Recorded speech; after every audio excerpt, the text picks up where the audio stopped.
Hi! Welcome to Joyce to the World! It's day 2 of my 60-day postpartum fitness challenge. Again, today, I'm making moves for my health.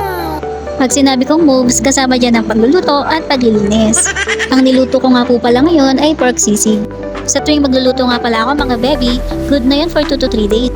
Dalawa nga lang kasi kaming kumakain ng ulam. Si baby kasi sa ngayon, madalas, puro kanin ang gusto. Tapos ayun na nga, diba? Diet-dietan ako. Ang hirap rin kasi kung araw-araw ako magluluto.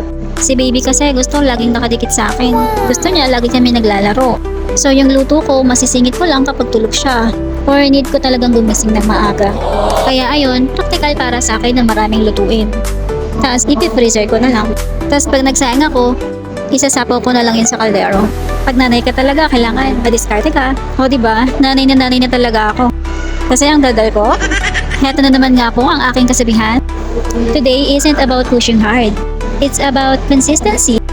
Showing up for myself, honoring my strengths, and building a foundation.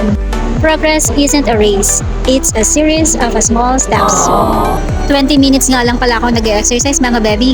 And nagle-less rice po tayo and more water. Second day na nga rin po pala ng paggamit ko ng Brilliant Skin. Sa ngayon, hindi pa naman po ako namamalat. May konting itchy lang po. Ingat rin po pala ako ngayong magpa-araw o hindi ako masyadong lumalabas ng bahay. Based lang po yun sa research ko. Lamang ang may alam. Para healthy skin po ang ating ma-achieve. And that's it!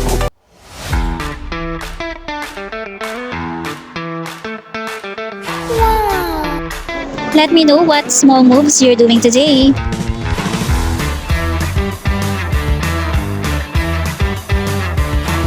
Ayan, back to luto muna tayo at alaga ng chikiting. Follow for more baby love and mommy stories.